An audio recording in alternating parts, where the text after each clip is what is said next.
इंदौर के ट्रांसपोर्ट कारोबारी राजा रघुवंशी की हत्या के मामले में पत्नी सोनम सहित 5 आरोपी को मेघालय पुलिस ले गई शिलांग। 8 कोर्ट में करेगी पेश। और ऑपरेशन सिंदूर की सफलता और पाकिस्तान को बेनकाब करने के उद्देश्य से भारत की सर्वदलीय प्रतिनिधिमंडल विदेश गई थी और विदेश में अपनी बातों को रखा और पाकिस्तान की करतूतों को कारनामा को उजागर करके कल प्रतिनिधिमंडल वापस भारत लौटा।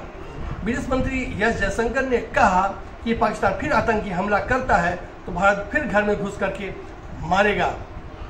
भारत पाकिस्तान के विरुद्ध में युद्ध विराम करने वाले झूठे वादे पे जो अमेरिकी राष्ट्रपति ट्रंप करते रहे हैं, उनके देश में लॉस एंजलिस में उपद्रवियों को संभालने में असफल दिखाई दे रहे हैं। और बात करते हैं कि पंचायती चुनाव को देखते हुए उत्तर प्रदेश मुख्यमंत्री योगी आदित्यनाथ ने महाराजा सुहेलदेव की भव्य प्रतिमा बहराइच में की स्थापित और राम प्रसाद बिस्मिल जी की जयंती आज।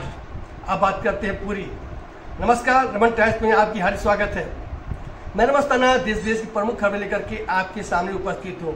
इंदौर के चर्चित हत्याकांड के मामले में मैंने पत्नी सोनम को मेघालय पुलिस ले गई शिलांग।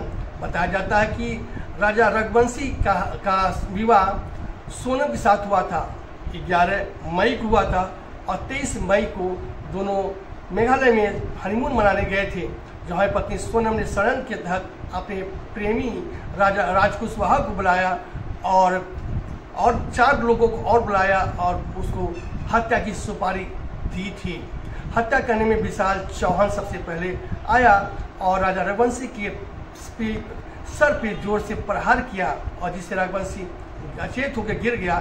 तब सोनम ने कहा इसे मार ढालो और सोनू ने मार ढाला। उसके बाद उसकी गले के चेन उतार लिया, अंगूठी उतार करके उसको खाई में ढकेल दिया। पुलिस उसे गिरफ्तार कर ली है और राजफास करके वहाँ आज मेघालय के राजधानी शिलांग में के कोर्ट में पेश करेगी और हत्या जहाँ हुई थी वहाँ भी ले जा करके उसको समझने का कार्य करेगी। सर्वदलीय प्रतिनिधिमंडल भारत लौट आया है। इसमें प्रधानमंत्री से मुलाकात की और सर्वदलीय बैठक के सर्वदलीय प्रतिनिधिमंडल ने बताया कि किस तरह से उन्होंने विदेश में जाकर के भारत को पक्ष रखा और फिर पाकिस्तान को बेनकाब करने की कोशिश की है। विदेश मंत्री एस जयशंकर ने कहा कि अगर पाकिस्तान फिर दुस्साहस करता है, आतंकी हमला करता है तो भारत फिर घर में घुस के मारेगा।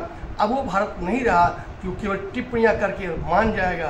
अब ये भारत बदलता भारत है, हर चीज़ का बदला लेना जानता है। उधर भारत पाकिस्तान के युद्ध विराम का झूठा दावा कराने वाले अमेरिका के राष्ट्रपति डोनाल्ड ट्रंप, जो पहले कार्यकाल में पाकिस्तान से विरोधी दिखाई देते थे, लेकिन दूसरे कार्यकाल में उनके पुत्र पाकिस्तान से अच्छे सौदा कर रहे हैं, लेन देन कर रहे हैं और इस पे पाकिस्तान के खिलाफ के पक्ष में वो नरम दिखाई दे रहे हैं। इससे भारत को बहुत संयम से काम लेना होगा, उनकी भावनाओं को समझना होगा कि हमारा अमेरिका कभी साथ देने वाला नहीं है। वो पाकिस्तान को अपना गोद लिया हुआ बच्चा समझ रहा है। हालांकि वो झूठा दावा कर रहा था कि पाकिस्तान को और भारत को मिला करके समझौता कराया था, ये झूठे वादे किया था। और जबकि वहाँ लॉस एंजलिस में उपद्रव कर रहे हैं, उनको संभालने में असमर्थता दिखाई दे रही है। जैसा कि मालूम हो कि अमेरिकी राष्ट्रपति डोनाल्ड ट्रंप अप्रवासी लोगों को देश से निकालने का कवायद शुरू किए हैं, लेकिन वो निकालने का जो ढंग है बहुत ही गलत है। इससे आक्रोशित होकर के वहाँ पे प्रवास करने वाले लोग चेहरे पे पट्टी बांधे हुए, रुमाल बांध करके सरकार से लड़ रहे हैं और सरकार अमेरिकी राष्ट्रपति को माना जाए तो स्थिति बहुत बेहाल हो चुकी है। इसलिए सेना को भी संभालने के लिए बुला लिए हैं। उत्तर प्रदेश में पंचायती चुनाव के देखते हुए उत्तर प्रदेश के यशस्वी मुख्यमंत्री योगी आदित्यनाथ ने बड़ा दांव खेलते हुए बहराइच में महाराज सुहेलदेव की 40 मीटर लंबी प्रतिमा स्थापित की है। बताते चले कि महाराज सुहेलदेव ने सैयद सलार महमूद गाजी की हत्या 11 जून 1934 को बहराइच में की थी। इसके लिए सौर दिवस के रूप में योगी जी इसको मेला स्थापित किए हैं। पहले आक्रांता के नाम से मेला चलता था। इसमें सरकार ने कड़ी आपत्ति जाहिर करते हुए कहा कि हमारे गुलामी का प्रतीक था और उन्होंने कहा कि सैयद सलार महमूद गाजी जो विदेशी आक्रांता था और वो व्यभिचारी था, और मोहम्मद गजनी का भांजा और सेनापति था, उसका हत्या करके वध करके महाराज सुहेलदेव ने एक बड़ा काम किया है, देश गौरवान्वित किया है। इस गौरव को हम हर साल इस मेले के रूप में मनाएंगे।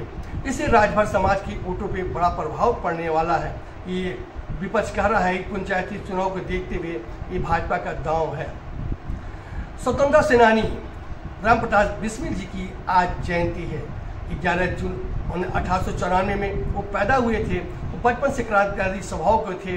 वो भारत से गुलामी की जंजीरों से छुड़ाना चाहते थे, इसलिए उन्होंने 1918 में से ही क्रांतिकारी के पक्ष में आए और कई घटनाओं को अंजाम दिया।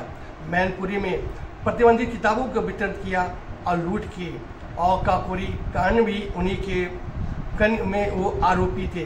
बताया जाता है काकोरी कांड तब हुआ था जब गोरखपुर के चौरा में कांड हुआ और जनता ने थाने को फूंक दिया था।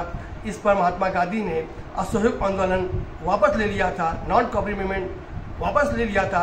इससे खिन्न होकर के राम प्रसाद बिस्मिल, भगत सिंह, सुखदेव, राजगुरु, चंद्रशेखर आजाद सहित कई नेताओं ने रिपब्लिक पार्टी बनाई थी, हिंदुस्तान रिपब्लिक पार्टी बना ली थी, जो गणतंत्र दल का नेतृत्व करता था और राम प्रताप बिस्मिल से शामिल थे। उनका काकोरी कांड के मामले में उनको गोरखपुर में फांसी दी गई थी। ऐसे भी शहीद को हम लोग नमन करते हैं। आज का समाचार यहीं समाप्त हुआ, फिर मुलाकात होगी, तब तक मुझे इजाज़त दीजिए। आपका दिन शुभ हो।